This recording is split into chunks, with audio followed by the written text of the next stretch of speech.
Hey guys, so for today in Spanish, we're going to be talking about definite and indefinite articles. So this is definitely one of the most basic Spanish lessons out there. So if you are a high school student that's just beginning to take Spanish, or if you are just learning Spanish for fun, this is a very good place to start. So let me talk about what I'm going to be discussing in this lesson. So the first thing I'm going to be talking about is the English grammar connection. Then I'll go on to teach this grammar lesson. I'll go on to give you some examples so you can have a better understanding, and then we'll do some practice questions together. So first of all, what are definite and indefinite articles? So definite articles are used with nouns to indicate a specific person, place, or thing.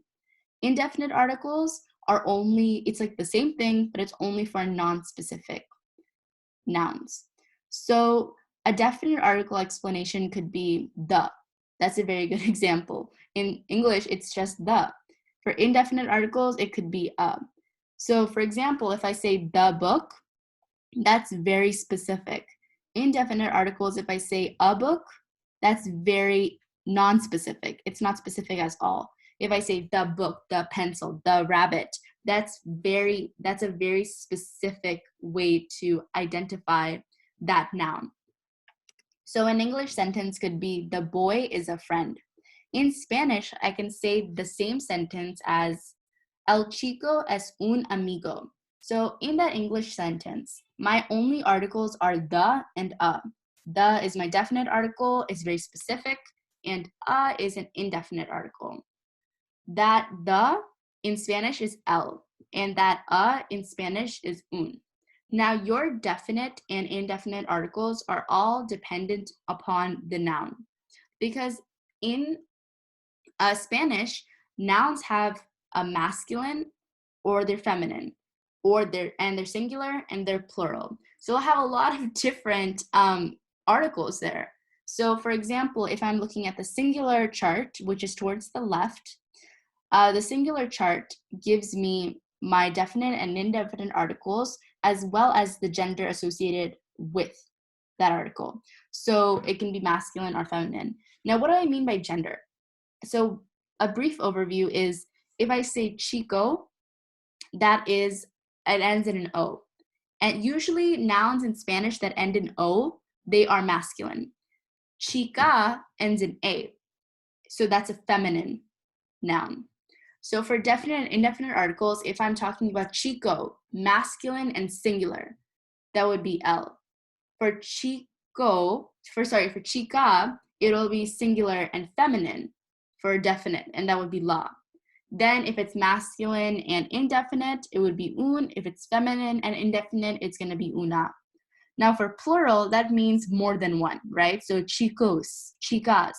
So if I'm talking about definite articles, it's going to be masculine and plural would be los. Feminine and plural would be las. Masculine and plural for indefinite would be unos, and feminine plural for indefinite would be unas.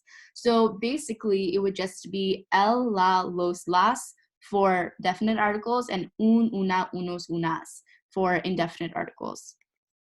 So here are some examples, because I feel like examples just make it so much easier to understand what we're talking about. So the books are for a bookstore. So in English, the and a are our articles. The is our definite article, and a is our indefinite article. So in Spanish, we can say los, right? Because books is plural.